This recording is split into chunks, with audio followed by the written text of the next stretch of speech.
I'm just trying to like chill and actually like explain where I've been.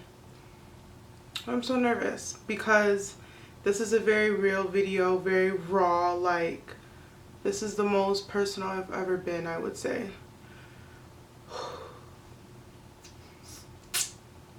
I'm so nervous.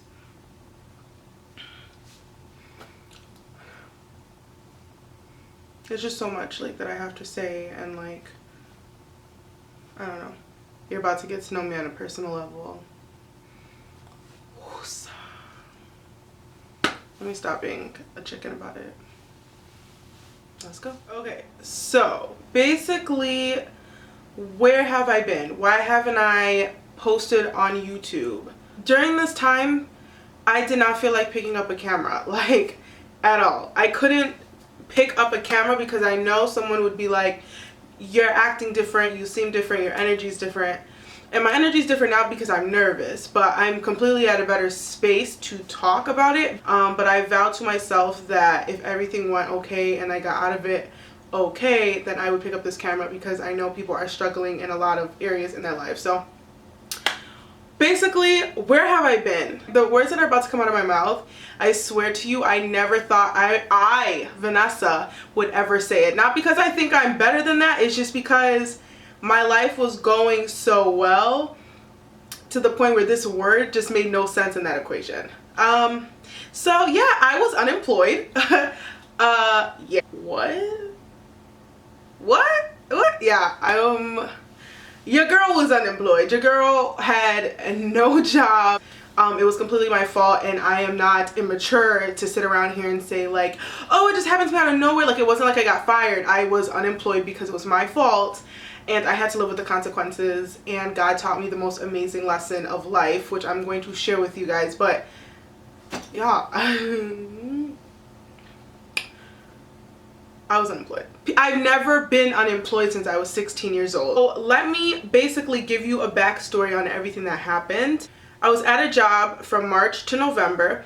That job was a blessing and a curse. A blessing because I met my best friend through that job, and then a curse because I felt like it was just cursed. Like, the place was just cursed with the worst people ever. You know what I mean? Like, you know when you work somewhere and you just stop one day and you're like, oh my God, you guys are really the worst people I've ever met in my life. That was that situation. If you're friends with someone, if they're your coworkers, or if you're dating someone, the minute that you are like, you notice that someone is completely toxic for your life, you need to cut the situation off, or whatever it is. And in that case, it was this job. I was like, this is the most toxic environment I've ever been in. I had to cut it off.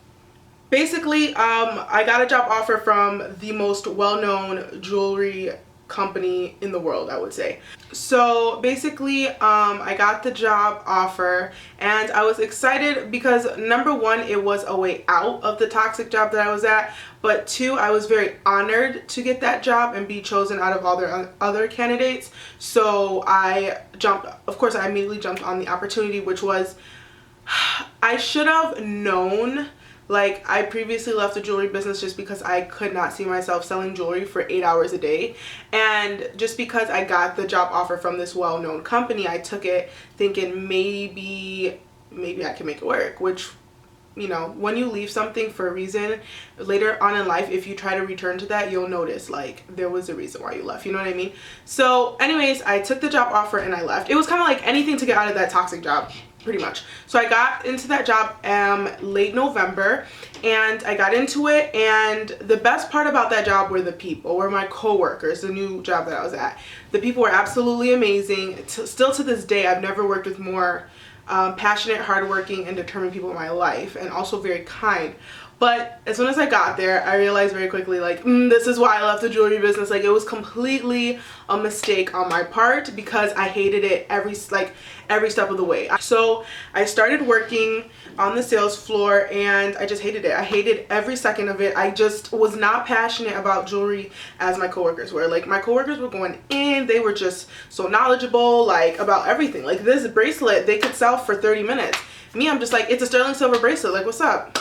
Do you want it or you don't? Like, and that, I felt like I was doing a huge disservice to the company that I was working for, and also to the customer, because you know, when I go somewhere, I want someone that's is so passionate about what I'm going for. I don't want someone that's just like, you know, here's the price, whatever. So during that time, I realized, you know, obviously, Vanessa, this is not for you. So I started looking for jobs. Someone that I knew approached me and said like, hey, my company is hiring.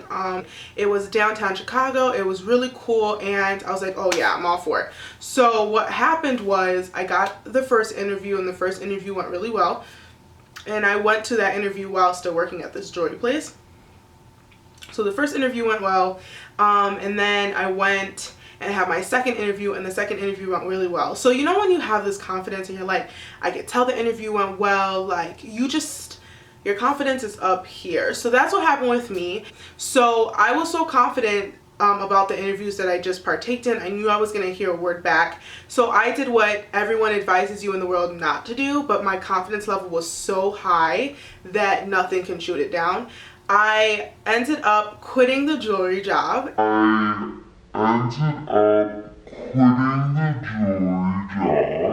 And because obviously, like, I was gonna get this new job like that, you know, I'd probably not know for sure, maybe for 2 days, and then I was like, of course they're gonna call me back in about 2 days, and you know, we would get it on and popping and my life would be great. So I quit that jewelry job December 24th, or no, to December.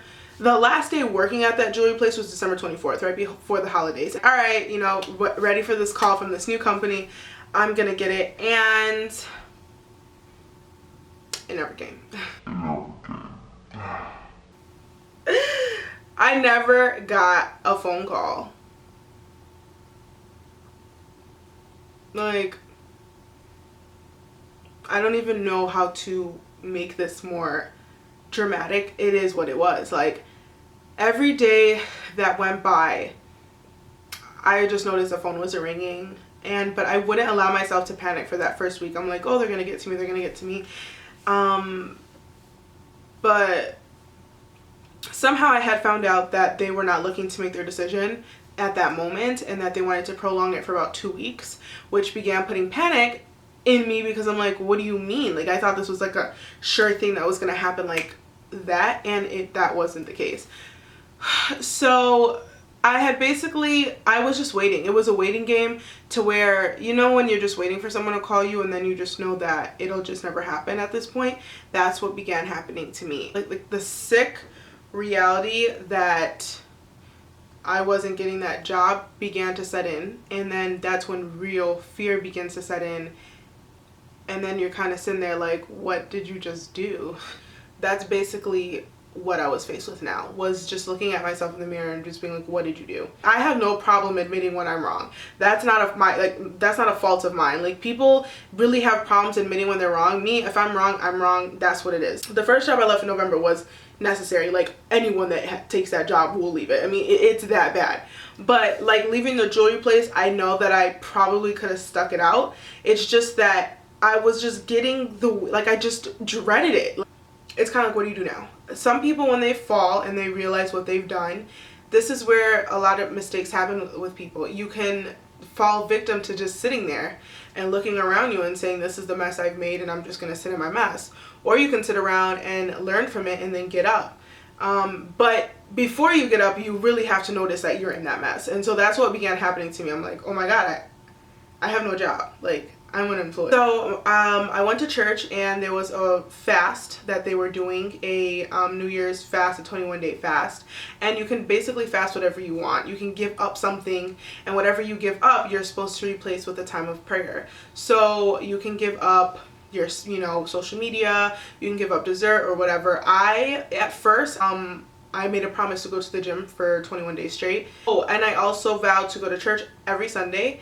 And I also vowed during that time to pray and do devotionals every day. And as well as later on, I ended up giving up social media.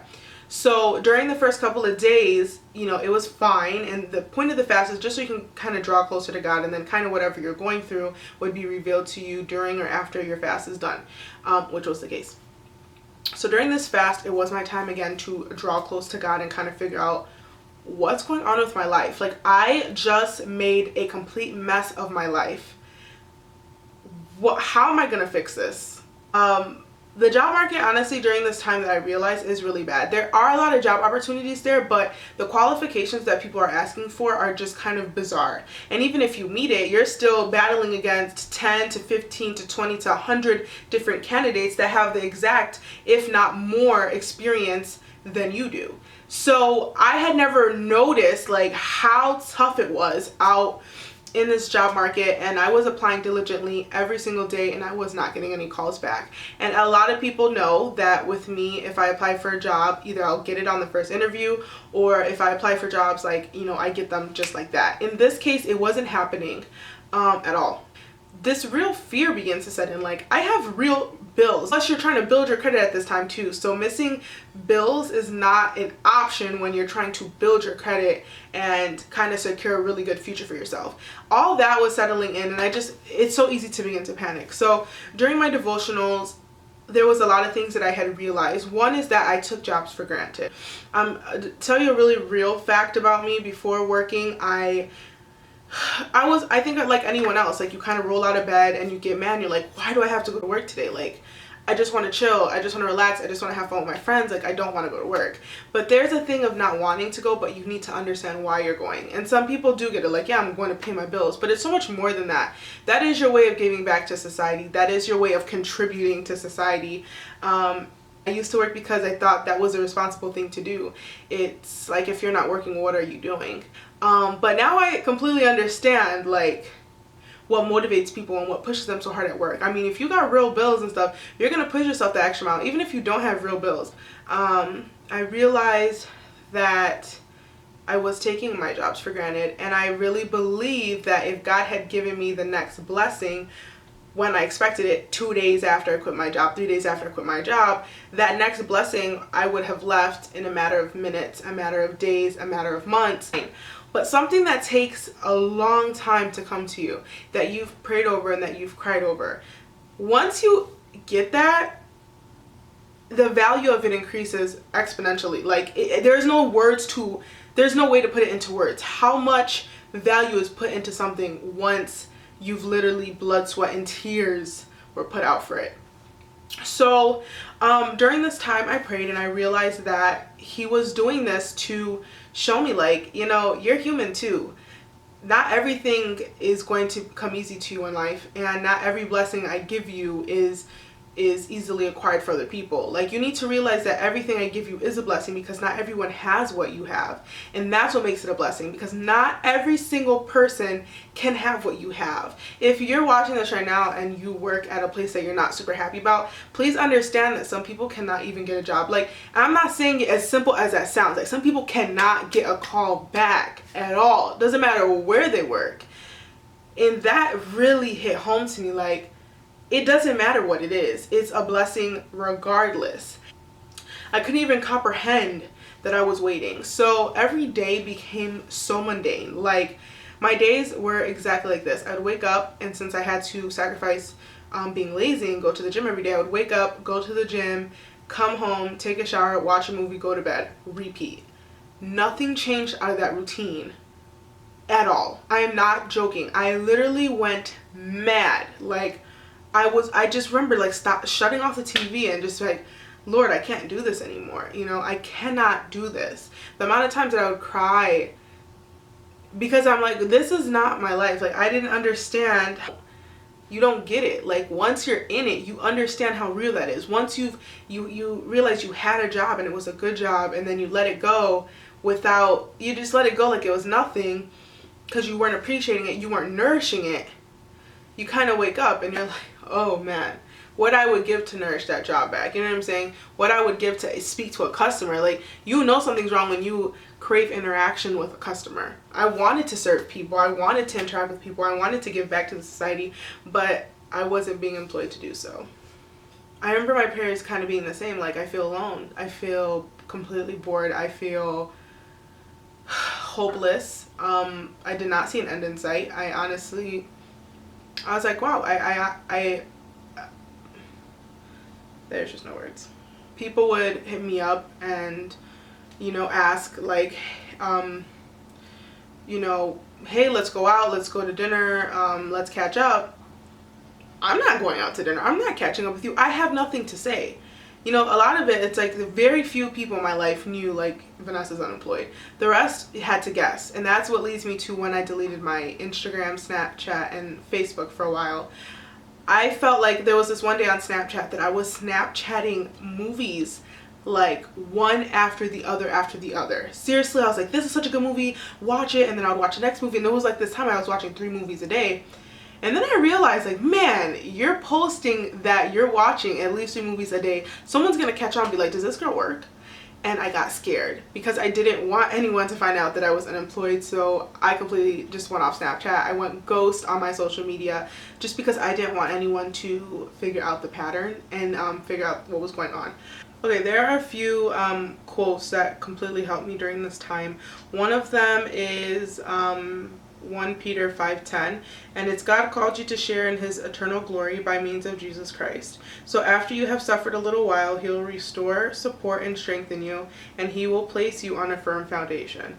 This was huge because, especially like, he will place you on a firm foundation. I believed that whatever the next job would be, it wouldn't be something that I would leave rather quickly. It would be something that, just like it says, it would be completely firm. It would be something that I would stand on it and want to continue standing on it. And I know that it wouldn't be like a hill made out of sand where it wasn't stable. A lot of times we know that classic relationship, when things go bad, that's when you run to God. I wanted to make him aware, like, this isn't like, oh, my life's going bad and I'm running to you, and then when it's good, then I'm gone. It's like, you have now taught me how to depend on you, because when things are going good, we don't really know to depend on God. Please believe that there is something higher. I am not trying to split off into and being technical. Like, I myself believe in Jesus Christ. Whoever you believe in, completely fine. But I'm saying whatever you believe in it. Just believe that there is something higher out there is what I'm trying to make known. Whatever you're going through, you cannot really think that, oh, it'll be fine, I could just deal with it on my own. Like, no, whoever you reach to, whoever you call to, understand that there is something higher than that. There is, I don't even know how to explain it, but there is help. Basically, like, there is help for you. And I think I've seen so many people in my life struggle, including myself, because we have relied and depended on our own understanding and on ourselves. And that's so impossible. Like, you're just human. We're literally just human. At that point, when you're dealing with a suffering that is so unbearable, you have to believe that there has to be a higher help out there for you. You know what I'm saying? Like, only something higher than yourself can actually help you out of this and give you strength. Faith is, I'm just saying to have faith. You know, people will always ask, how do you keep faith when it seems the darkest? Well, faith alone requires nothing. It requires no real understanding of a situation. It just requires you to say, I have faith. I'm going to trust in something. I have no idea how the outcome is going to go. It's not in my hand, but I have faith. Hopefully that makes sense to you guys. Other ones were like, humble yourself therefore under the mighty hand of God, so that at the proper time he may exalt you. Keyword, the proper time. Not your time, not my time, but the proper time. His timeline is so much different than ours. You know, a second to us is how long to him. And one day I was praying and I felt this, and it's, when you have nothing left but God, we discover that God is enough. I was living a life before this that was very dependent on myself and others. I took complete happiness in other people. I took complete happiness in myself, and I took complete happiness in this physical world. And I just never, I was like, I mean, I believe in God, but I don't understand on how I can be completely happy with just God. And I was so used to just being so dependent on earthly things to where I had to depend on faith, something that I cannot see nor hear. That's when it was enough. Like, blows my mind. Everything that was foreign to me had to become very real. I had to do something that I could not stand, which was going to the gym for 20 days straight. When you're down the most, that's when you turn to food, right? That's when you turn to your addictions, which mine used to be pop. I had to turn to water and vegetables. What? When you're used to putting your hope and your love on people or situations, and now you no longer have that to depend on. When everything that once comforted you is no longer there at the same time, that's what I was dealing with. I had lost so much, and it appears to be lost, but at that time, like, you do gain it in another form. But at that time, it appeared that nothing that I was familiar with was present. And the only thing I had to be familiar with, the only thing that I had to depend on was faith, which again, you cannot hear nor see. But with every being in your body, you believed in. You know when you've prayed a prayer so many times, it's so familiar, and you're just like, I can't pray this anymore. I'm at a loss for words. I hit that point. I remember looking and I'm like, I don't really have a prayer today. I don't have anything because I'm so discouraged. And it's fine. I need you to understand, like, people will tell you, oh, don't be, oh, you're doubting God, or, people will literally tell you like that stuff, like, oh, you can't doubt God, or where's your faith? You are crazy out of your mind to tell me like, oh, how are you doubting? Because I'm human. Because in faith, even though it's something that you have to believe in something that you cannot see nor hear, you still are human, and you're still very exposed to the reality of life, and you're still really exposed to temptation to feel like crap. Basically, like, it doesn't go over your head. It's very real. It's like it says in the Bible, like, it's temptation, like, roams around like a lion. Like, it is very real. So to the point where I was like, I'm not gonna fake this from you. If you're the God that sticks closer than a brother, if you're the God that, knows everything that I'm thinking and feeling, you already know that I'm angry with you. You already know that I'm feeling some type of way. And he knows that. And honestly, for you to sit there and be like, oh, Lord, thank you so much, and yeah, I'm just going to keep the faith, and then you go to bed mad, he'd rather you tell him what's up. That's how real he is. So I was like, I'm so angry. I really don't have any energy left to pray, because now it was going on day like 27. I'm like, are you serious? I'm sitting here at day 27 and there's no answer in sight. No one's calling me. I didn't have the energy. And I'm like, I'm angry with you. That's the truth. I'm angry with you, and that's it. And I don't know what to say. And something just told me, like, just praise. Try something different. Approach the situation differently. And so I did. I saw this song, Even When It Hurts by HILLSONG, and I decided to listen to that because just the title is exactly what I was going through that night. I was like, even when it hurts. And basically this song is like, even when it hurts to praise you, even when it hurts to pray to you, I will still praise you, right? Even when it hurts to sing and to praise you. I mean, we usually praise something because it's good and it feels good and something happened, and that's how people associate prayer mostly, or people associate praying or praising, like, oh, I'm gonna praise when something good happens. This song was like, you praise him even when your situation is horrible. And I was singing the song and I started crying. I started screaming. I remember this night, like, I remember just screaming, and I'm like, where are you? Like, it was basically that time when Jesus looked up to God and was like, why have you forsaken me? That's how I felt. Like, why have you forsaken me? It said, I will praise you even when the battle seems lost. And that word struck out to me because it was seems. The next day I got a call from a job, and it was basically a job that was an hour away. And I just said, yes, oh yeah, like, for sure I'll come to the appointment because I wanted a job. But then I sat there and I was like, I put in my GPS and it was an hour away. And there comes the point where you're grateful, but you also need to learn. My biggest thing is I needed to take a job where I knew I'm going to stay here. Not because I just want an out, but because I'm going to stay here. And I'm not going to settle and think, oh, he's going to give me something that's an hour away.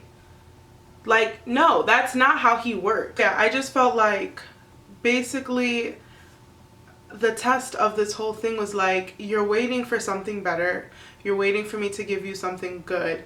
Are you going to take anything that comes your way? And I feel like, and I've always felt like this, but even more so, if the universe or if God or whatever you believe in presents something to you and it's not something that you want, if you continue to take it anyways, that's just, you're kind of giving a sign and you're putting it out there that you're fine with your life being like that. But once you start being more selective in what you accept and more selective on what you take, the more that you reject and the more that you're putting your foot down and saying, this is not what I want, I deserve better, I know I expect better from you, then life only, at that point, life will only present you with the better things. There had to be a point where I was like, you know what? I'm desperate for a job, but my faith isn't lacking. You know, my faith isn't desperate for just anything. So I rejected it. I called back and I was like, you know, I apologize. This place is too far. And imagine when you have nothing and you're presented with a little bit of something, how hard it is to even reject that. And you have to be so strong. That requires a special type of faith. Understand, like, that was one of the hardest things to do, because then again I was back in this tunnel where I just never thought I would see the light. So the next day after I prayed a different prayer, which is I didn't pray, I actually praised, I got a phone call, and it was the number of the company. That's who I was expecting to call me. And I remember, like, I did like one of these. I was like, yes, like my suffering's over with. And the call basically was to tell me that the position had been taken. And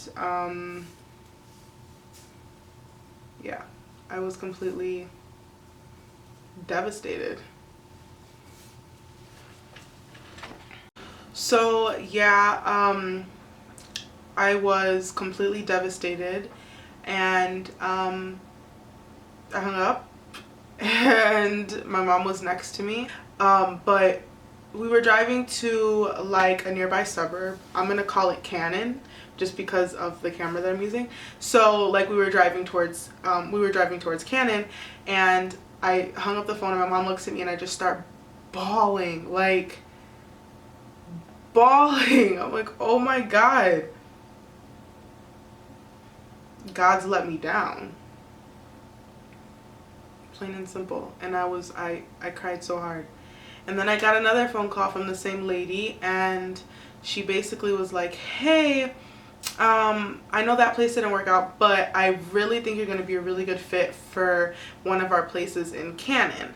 And I was like, okay, yeah, what's the place? And she's like, I'll call you in a few days and give you all the details, what time you'll be meeting with, you know, the person or whatever. And I was like, all right.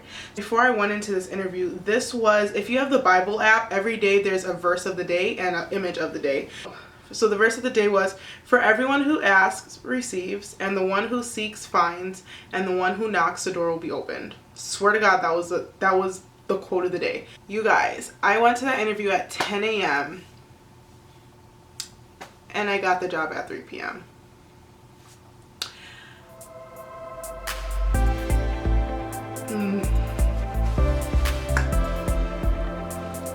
I don't know what to say. That's really how it worked. I start in a couple of days. I mean, that's exactly how it worked.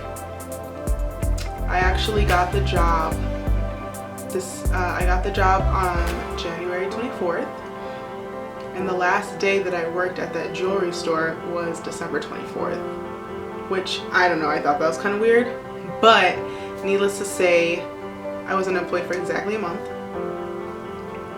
And through seeking God, through trial, suffering, but also being diligent, came my reward on a firm foundation.